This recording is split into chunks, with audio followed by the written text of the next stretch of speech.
हाँ जी, राम राम आप सभी को। राजस्थान क्लासेस के यूट्यूब प्लेटफॉर्म पर आप सभी का एक बार फिर से बहुत बहुत स्वागत है। दोस्तों, जैसा कि आप सभी को विदित है, सुबह 9 बजे हमारी ये क्लास होती है हूबहू पेपर के रूप में, जो पीटीटी एग्ज़ाम के लिए बहुत बहुत महत्वपूर्ण है। दोस्तों, हमारी ये क्लास लेने का उद्देश्य ये है कि आप 50 में से कितने सवाल सही करते हैं, है ना। ये आपको ज़रूर देखना होता है। इस क्लास में आपसे एक छोटा सा निवेदन रहेगा। दो क्लास आती है आपके लिए दिन में, तो इन दोनों क्लासेस को शेयर ज़रूर कर दीजिएगा ताकि आपके और भी भाई बहनें देख सकें। तो चलिए दोस्तों, इस क्लास के लिए नहीं सही, लेकिन इसके लिए तो आप कर ही सकते हैं। जैसे कि राजस्थान की जो भी जैसे पीटीटी एग्ज़ाम है, तो पीटीटी का कंप्लीट मैंने कोर्स आपको फ्री प्रोवाइड करवा रखा है पीडीएफ फॉर्मेट में। तो ऐसा दोस्तों बहुत कम ही देखने को मिलता है। तो आप ज़रूर से ज़रूर राजस्थान क्लासेस वेबसाइट को विजिट करो या फिर राजस्थान 360 ऐप को विजिट करो। यहाँ पर भी फ्री कोर्स मिल जाएगा और पेड वाला भी, और यहाँ पर तो बिल्कुल फ्री ही मिलेगा राजस्थान की वेबसाइट पर, है ना, rajasthanclasses.in। और ये एप्लीकेशन अगर डाउनलोड करना चाहो तो राजस्थान 360 है। ठीक है दोस्तों, शेयर ज़रूर कर लेना अपने दोस्तों को। यहाँ पे देखो, ये भारत सामान्य ज्ञान कंप्लीट जो है नोट्स है, राजस्थान जी के कंप्लीट नोट्स है 100% डिस्काउंट यानी कि फुल फ्री है। राजस्थान जी की लाइव क्लास की पीडीएफ है, सामान्य हिंदी की ये ई बुक दोस्तों फ्री दे रखी है आपको, है ना। तो आप ज़रूर देख सकते हैं। अगर आप चाहेंगे तो मैं हिंदी की क्लास भी लगा दूंगा ताकि आपके बहुत आसान हो जाएगा बहुत कुछ। ठीक है, तो चलिए दोस्तों शुरू करें आज की क्लास को। पंचायती राज प्रणाली पहले किन दो राज्यों में लागू की गई थी, ऐसा सवाल आपसे मैं पूछ रहा हूं। और राइट आंसर आप सभी का होना चाहिए ऑप्शन ए, आंध्र प्रदेश और राजस्थान, यानी ऑप्शन ए। ठीक है दोस्तों, आप सभी को पता होगा कि जो त्रिस्तरीय पंचायती राज प्रणाली है ना, वो राजस्थान में 2 अक्टूबर 1959 को यहाँ पे शुरुआत हुई थी। बगदरी गांव में, नागौर में हुई थी दोस्तों। ठीक है, ओके, ये चीज़ आप लोग याद रखेंगे। तत्कालीन जो प्रधानमंत्री थे उस समय जवाहरलाल नेहरू जी ने यहाँ पे जो है शिरकत करी थी। अगला सवाल है, मार्ग पथ व सड़कों की देखरेख करने वाले को गुप्त काल में दोस्तों महादंड नायक कहा जाता था या फिर टिकिन कहा जाता था। आपका आंसर आएगा सर टिकिन कहा जाता था। क्या? टिकिन, यानी ऑप्शन डी को। ये महादंड नायक जो है ना, ये न्याय विभाग का कार्य देखने ना, न्याय विभाग या फिर युद्ध विभाग का कार्य देखने वाला ये हुआ करता था। ठीक है, कुमारामात्य की बात करें, प्रशासनिक अधिकारी हुआ करता था। महासेनापति ये सेना का सर्वोच्च अधिकारी हुआ करता था दोस्तों। अगला सवाल है, गोल्डन सिटी किस शहर को कहा जाता है? आप काउंट जरूर करिएगा साथ ही साथ, है ना। गोल्डन सिटी किस शहर को कहा जाता है? तो सीधी सी बात है, अमृतसर को कहा जाता है। अमृतसर आपके कहाँ पर है दोस्तों? जैसे स्वर्ण मंदिर का शहर भी कहा जाता है, स्वर्ण मंदिर का शहर भी कहा जाता है। इसका निर्माण महाराजा रणजीत सिंह ने करवाया था दोस्तों। अगला सवाल है, हिंदुस्तान स्टील लिमिटेड भिलाई संयंत्र की स्थापना जो है ना, पूर्व सोवियत संघ यानी रूस के सहयोग से की गई थी। छत्तीसगढ़ में की गई थी। कहाँ पर की गई? छत्तीसगढ़ में। कब की गई? 1959 में की गई। ठीक है, तो यानी 1959 से पहले ही कर दी गई थी। यहाँ पे उत्पादन शुरू हो गया था 1959 में। तो दोस्तों राइट आंसर हो जाएगा दुर्ग जिले में, दुर्ग जिले में, यानी ऑप्शन बी आपका सही जवाब होगा। यस, बहुत बढ़िया। अगला सवाल है आपकी स्क्रीन पर, भारत में सूचना का अधिकार अधिनियम जो है ना दोस्तों, ये कब लागू हुआ? तो ये आपसे पूछा जा रहा है। राइट आंसर आप सभी का हो जाएगा, भारत में सूचना का अधिकार अधिनियम कब लागू हुआ? 15 जून 2005 को लागू हुआ, यानी ऑप्शन सी को आप सभी लोग लॉक करेंगे। ये सवाल अभी ही की हाल ही की क्लास में कहाँ पे नेट में पूछा गया था इस प्रकार का सवाल दोस्तों। भिलाई संयंत्र को लो अयस्क किन खानों से प्राप्त होता है? भिलाई संयंत्र जो हमने अभी अभी पढ़ा, यहाँ पे लो अयस्क किन खानों से? तो डली राजहरा खानों से होता है, यानी ऑप्शन ए को लॉक करेंगे। ठीक है, ओके। और अगला सवाल देखो कि सेन वंश की स्थापना किसने की थी? देखिए दोस्तों, सेन वंश की स्थापना जो है ना, वो किसने करी थी? तो हेमंत सेन ने करी थी। किसने करी थी? हेमंत सेन ने। ठीक है, जैसे राष्ट्रकूट वंश की स्थापना किसने करी थी? दंती दुर्ग ने करी थी, इसी प्रकार से, है ना। हाँ, तो ऐसे में आपको याद रखना है। अगला सवाल आपकी स्क्रीन पर है कि कृष्णा प्रथम जो राष्ट्रकूट वंश का राजा था, उसने निम्नलिखित में से क्या बनवाया था? इनमें से कृष्णा प्रथम ने क्या बनवाया था? तो दोस्तों एलोरा में शिव मंदिर इन्हीं के द्वारा बनवाया गया। एलोरा के शिव मंदिर जो है ना, वो कृष्णा प्रथम के द्वारा ही बनवाया गया। ठीक है, तो याद रखना, बहुत इंपॉर्टेंट सवाल है। और अगला सवाल आपकी स्क्रीन पर है कि अमीर खुसरो ने अपनी प्रसिद्ध मसनवी या मनसवी आशिका किसके शासनकाल में लिखी? तो याद रखना दोस्तों, ये अलाउद्दीन खिलजी का भी अलाउद्दीन खिलजी का दरबारी कवि भी था। तो ये इनके साथ साथ 7 राजाओं का, शासकों का दरबारी कवि रहा है। तो यहाँ पे आपका राइट आंसर हो जाएगा ऑप्शन ए। किसके शासनकाल में लिखी है? तो अलाउद्दीन खिलजी के शासनकाल में लिखी। नेक्स्ट सवाल है, मैं दम मैं फाई किस प्रदेश का त्यौहार है और साथ ही साथ नृत्य भी है? तो दोस्तों ये जो है ना, ये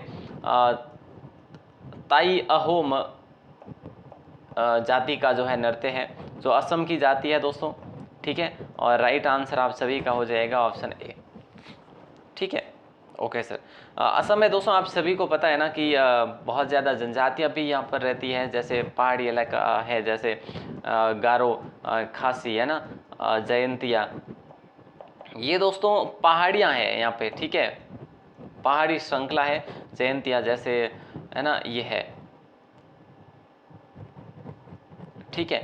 तो ये यहाँ पे असम में है और यहाँ पर इन्हीं के नाम से, इसी के नाम से जो है जनजातियाँ भी निवास करती है। अगला सवाल देखो कि भारत की स्वतंत्रता से पूर्व कांग्रेस के सर्वाधिक अधिवेशन कहाँ आयोजित हुए? भारत की स्वतंत्रता से पूर्व कांग्रेस के सर्वाधिक जो 10 अधिवेशन हुए थे दोस्तों, ये कहाँ पर हुए थे? ये कलकत्ता में हुए थे।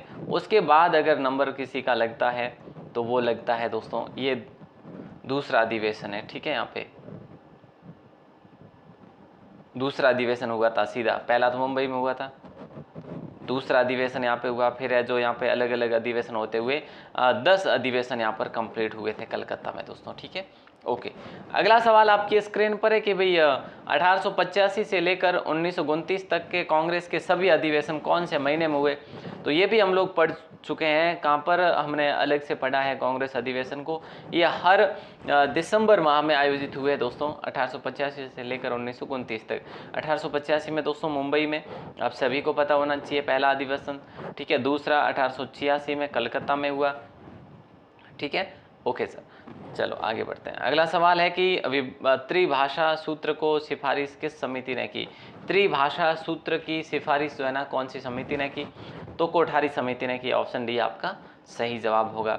अगला सवाल है, पंचायती राज व्यवस्था शासन के कितने स्तरों में विभाजित हुई? तो सीधी सी बात है, अभी अभी हमने पढ़ा, त्रिस्तरीय है ये, ग्राम सभा, ठीक है, पंचायत समिति या ब्लॉक कह सकते हैं, पंचायत समिति या फिर आप ब्लॉक भी कह सकते हैं उसको, ब्लॉक, ठीक है। और तीसरा जो है वो है जिला परिषद दोस्तों, ठीक है। तो यहाँ पे ये त्रिस्तरीय जो है कहलाई थी। ऑप्शन सी आपका सही आंसर होगा। और अगला सवाल है, किसके काल को मुगल चित्रकला का स्वर्ण काल भी कहा जाता है? किसके काल को मुगल चित्रकला का स्वर्ण काल कहा जाता है दोस्तों? तो जहांगीर के काल को। किसके काल को? जहांगीर के काल को मुगल चित्रकला, चित्रकला जहांगीर, याद रखना। किसका काल जो है ना, ये मुगल वास्तुकला का स्वर्ण काल। तो मुगल वास्तुकला का किसका है दोस्तों? याद रखना, शाहजहां का है। वास्तुकला यानी शाहजहां, ठीक है। और चित्रकला यानी जहांगीर, चित्रकला यानी जहांगीर, ठीक है। याद रखना दोस्तों, बेहतरीन सवाल है। ओके, और वास्तुकला शाहजहां, ठीक है।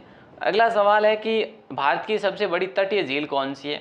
तो दोस्तों भारत की सबसे बड़ी जो तटीय झील है ना, वो है चिल्का झील। ऑप्शन बी आपका लॉक हो जाएगा। वैसे दोस्तों हमने शाहजहां के बारे में पढ़ा, तो शाहजहां ने वास्तुकला में अपनी छाप ज़रूर बिखेरी है, क्योंकि उसने बहुत सारे, जैसे लाल किला है, ताजमहल है, मोती मस्जिद है, जामा मस्जिद है, सभी का निर्माण करवाया था। ओके, अब यहाँ पे आपको वापस आना है पुनः। तटीय झील कौन सी है? चिल्का झील है दोस्तों।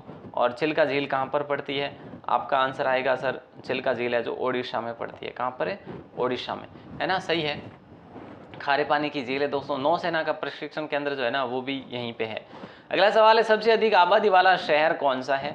दोस्तों सबसे अधिक आबादी वाला शहर पूछा जा रहा है। 2011 जनगणना के अनुसार तो 1.84 करोड़ जो है लोग यहाँ पर रहते हैं दोस्तों, वो है आपका मुंबई, ठीक है। बाकी उसके बाद में नंबर आता है अपने दिल्ली का, ठीक है। तो ये अच्छा सवाल था। और अभी जो जनगणना हुई नहीं है, तो भारत बेशक फर्स्ट नंबर पे है वैसे जनगणना की दृष्टि में, सॉरी जनसंख्या की दृष्टि में। अगला सवाल है, शिवाजी से संबंधित असुमेलित है। शिवाजी से संबंधित असुमेलित है। माता जीजाबाई इनकी थी, बिल्कुल। पिता इनके शाहजी भोंसले थे, बिल्कुल सही है। पत्नी तुकाबाई मोहिते नहीं थी, पत्नी इनकी थी साईबाई नाम से, निम्बालकर, साईबाई निम्बालकर थी, ठीक है। ओके, तो ऑप्शन सी ही आपका सही आंसर हो जाएगा।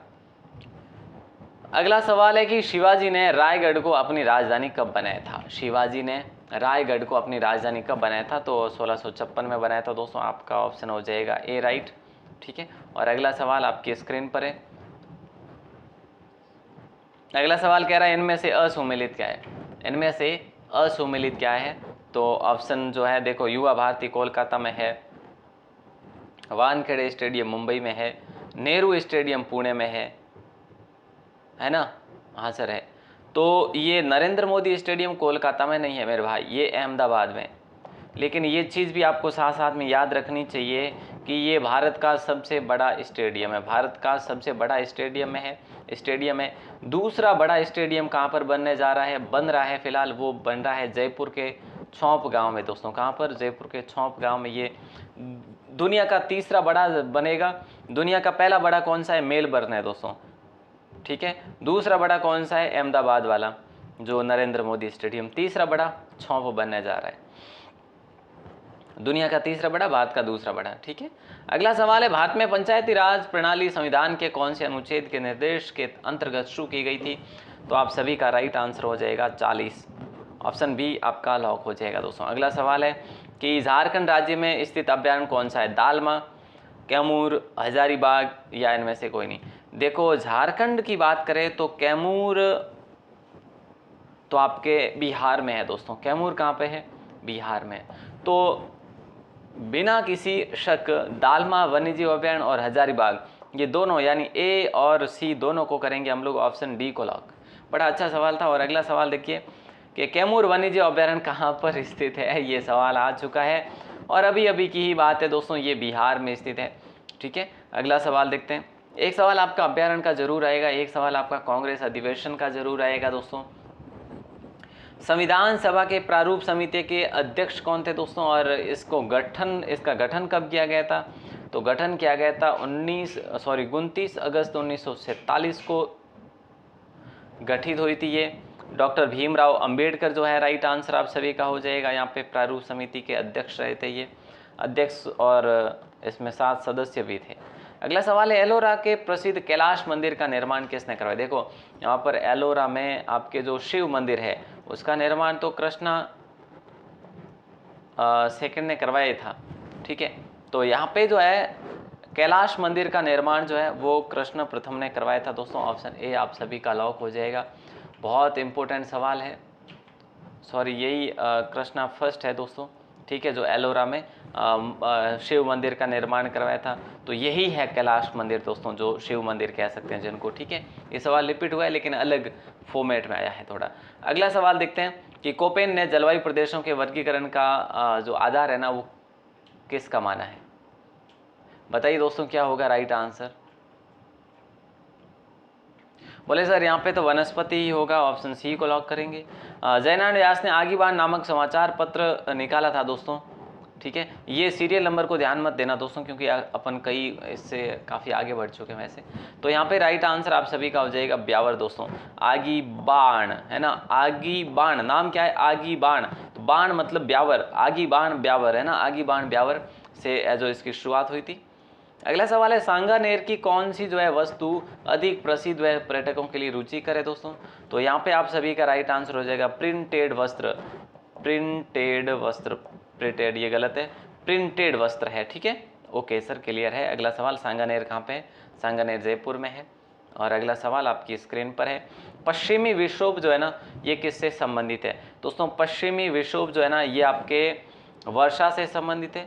देखो, पश्चिमी विक्षोभ भूमध्य सागर से आते हैं, ठीक है, और भूमध्य सागर से आते हैं पश्चिमी विक्षोभ। इस समय जो है ये किस समय आते हैं? जनवरी फरवरी में आते हैं, ठीक है, या दिसंबर भी आप ले सकते हैं। दिसंबर जनवरी फरवरी में आते हैं ये पश्चिमी विक्षोभ के रूप में। और जब राजस्थान में आते हैं तो राजस्थान में क्या कहलाते हैं? मावठ कहलाता है।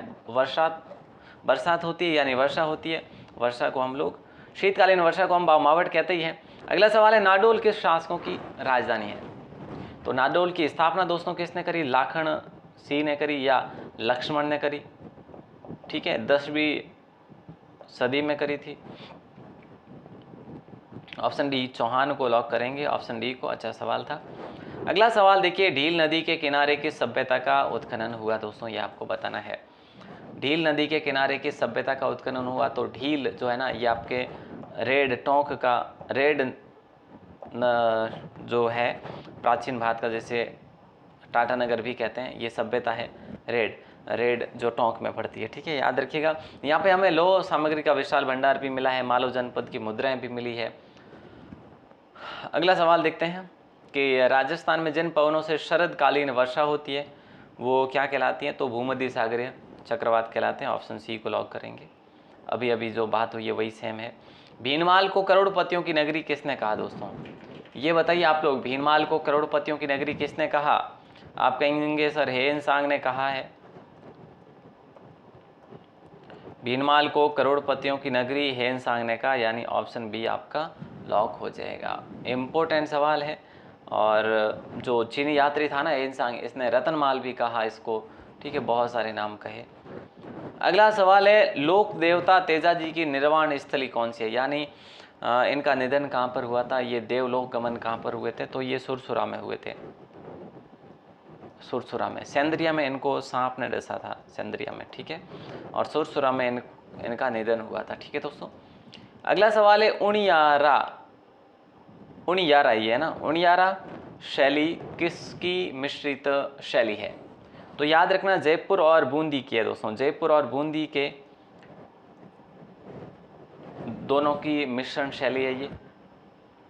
नरू का ठिकाने ने जो, मतलब नरू का ठिकानों का जो संबंध था, आपसी संबंध, उसी से ये इस शैली का विकास हुआ। अगला सवाल है, किस चित्रकला शैली में पुरुषों से चेहरों पर चोट व छेचक के दाग प्रदर्शित हैं? किस चित्रकला शैली में पुरुषों के चेहरों पर चोट व चेचक के दाग प्रदर्शित हैं? तो दोस्तों राइट आंसर आप सभी का हो जाएगा जयपुर, यानी ऑप्शन डी को आपने लॉक करा है। ये सवाल अभी वरिष्ठ अध्यापक पेपर में पूछा गया था। अगला सवाल देखिए दोस्तों, दूधिया खेड़ी माता जी का मंदिर कहाँ पर है? तो ये कोटा में है दोस्तों। कहाँ पर है? कोटा में, ऑप्शन बी आपका लॉक हो जाएगा। और अगला सवाल है, चिकित्सा और युद्ध में उपयोग के लिए किन किरणों पर नवीनतम अनुसंधान हो रहा है? ये साइंस का सवाल है दोस्तों, और राइट आंसर आप सभी का हो जाएगा लेसर किरणों पर, यानी ऑप्शन बी आपने लॉक करा है। अगला सवाल देखिए दोस्तों कि होमोसेपियंस किसका वैज्ञानिक नाम है? होमोसेपियंस किसका वैज्ञानिक नाम है? तो मनुष्य का वैज्ञानिक नाम है होमोसेपियंस दोस्तों। ठीक है, बाघ का वैज्ञानिक नाम क्या है? पैंथेरा टाइग्रिस है ना, टाइग्रिस, पैंथेरा टाइग्रिस है। तो गुलाब का रोजा पीछे और नाम है इसका, पूरा नाम आप रोजा से याद रख सकते हैं। मेढक का वैज्ञानिक नाम है ट्रिगिना। ठीक है, ट्रिगिना। ओके। अगला सवाल देखिए दोस्तों कि लौंग जो सामान्य रूप से मसाले के रूप में काम आती है, प्राप्त होती है, यानी कहाँ से प्राप्त होती है हमें? तो पुष्प कलिका से प्राप्त होती है। ठीक है, और लौंग के तने से क्या प्राप्त होती है? तने से हल्दी प्राप्त होती है। ये दोनों सवाल अक्सर पूछे ही जाते हैं हर एग्जाम में। अगला सवाल है, निम्न में से कौन सा नवीनतम समझा जाता है? इनमें से नवीनतम मानव कौन सा समझा जाता है? तो क्रोमेगनन मानव जो है सबसे नवीनतम, सबसे लेटेस्ट समझा जाता है दोस्तों। ठीक है, याद रखना। इसके अस्थि पंजर जो है हमें कहाँ पर मिले थे? फ्रांस में मिले थे। चलो अगला सवाल है, मेमथ पूर्वज है। मेमथ किसके पूर्वज है दोस्तों? कुत्ते के, घोड़े के, ऊंट के या हाथी के? तो मेमथ हाथी का पूर्वज है, जो हमें कहाँ पर देखने को मिला है? वो साइबेरियन रूस से देखने को मिला है। नेक्स्ट सवाल देखिए दोस्तों कि इंसुलिन की खोज किसने की थी? बोले सर इंसुलिन की खोज करी थी, ऑप्शन ए बेंटिंग ने करी थी, यानी ऑप्शन ए आप सभी का सही जवाब हो जाएगा। ठीक है, ओके। अगला सवाल देखते हैं। अगला सवाल है कि सबसे छोटा पक्षी निम्न में से कौन सा है? इसका आंसर बताइए। सबसे छोटा जो पक्षी है ना, इनमें से कौन सा है? तो दोस्तों गुंजन पक्षी जो है ना, इनमें से सबसे छोटा पक्षी है। और हम बात करें एक गुंजन पक्षी जो है ना, एक बी हमिंग बर्ड, वो दुनिया की सबसे छोटी चिड़िया या पक्षी है जो क्यूब में पाई जाती है, इसी वर्ग में आती है वो भी, है ना। अगला सवाल है कि राज्य बजट 2023-24 में राज्य में महंगाई से राहत के लिए कितने करोड़ का राहत पैकेज जारी किया गया है। तो दोस्तों ये 2 दिन हुए ही शुरू हुआ है महंगाई राहत कैंप। आप सबको पता है प्रत्येक जिलों में ये आयोजित किया जाता है, गांव स्तर पर, ठीक है। तो ऑप्शन सी आप सभी का लॉक हो जाएगा। 19,000 करोड़ का यहाँ पर खर्च किया जाएगा, 19,000 करोड़ का खर्च, ठीक है। और अगला सवाल आपकी स्क्रीन पर है, राज्य में विवेकानंद यूथ हॉस्टल किस मुख्यालय स्तर पर बनाए जाएंगे। अब बनाए जाएंगे, क्यों बनाए जाएंगे, प्रतियोगी परीक्षार्थियों के लिए बनाए जाएंगे, ठीक है। जिला मुख्यालयों पर बनाए जाएंगे इस स्तर पर। दोस्तों ऑप्शन बी आपका सही जवाब होगा। और अगला सवाल है, घरेलू बिजली उपभोक्ताओं को कितने यूनिट प्रति माह तक बिजली मुफ्त देने की घोषणा की गई है। ये भी घोषणा की गई है 100 यूनिट की दोस्तों, ठीक है। ऑप्शन ए आप सभी का लॉक हो जाएगा। इसमें लगभग 1,04,00,000 से अधिक परिवार जो है लाभान्वित होंगे दोस्तों, ठीक है। होंगे तब की बात है। और अभी आपके लिए जो है 1,00,000 भर्तियों की भी घोषणा है, ये सफल होगी तब की बात है ना। हाँ, तो चलिए दोस्तों, ये वैसे राजस्थान क्लासेज की वेबसाइट ये है, और मैं आपको ऑलरेडी बता चुका हूँ दोस्तों, ये आपकी वेबसाइट है, ये आपका एप्लीकेशन है। ज़रूर से ज़रूर देखिएगा, क्योंकि यहाँ पर आपको फ्री कंटेंट दिया जा रहा है दोस्तों, ज़रूर देखिएगा, दोनों को इंस्टॉल करिएगा। वैसे राजस्थान क्लासेज वेबसाइट को ज़रूर विजिट करना आप लोग, ठीक है। और ये एप्लीकेशन है, एप्लीकेशन में काफ़ी सारी चीज़ें जो है फ्री ऑफ कॉस्ट दे रखी है। बाकी 10 रुपये 20 रुपये में कोई ज़्यादा भार नहीं है मेरे ख्याल से। अगर कोई कंप्लीट कोर्स भी लेना चाहो तो ले सकते हैं यहाँ से। ओके दोस्तों, मिलते हैं अगली क्लास में। इस क्लास में आपके कितने सवाल सही हुए हैं ये आप हमें कमेंट करके बताएंगे। ऑल दी बेस्ट, जय हिंद, राम राम, नमस्कार।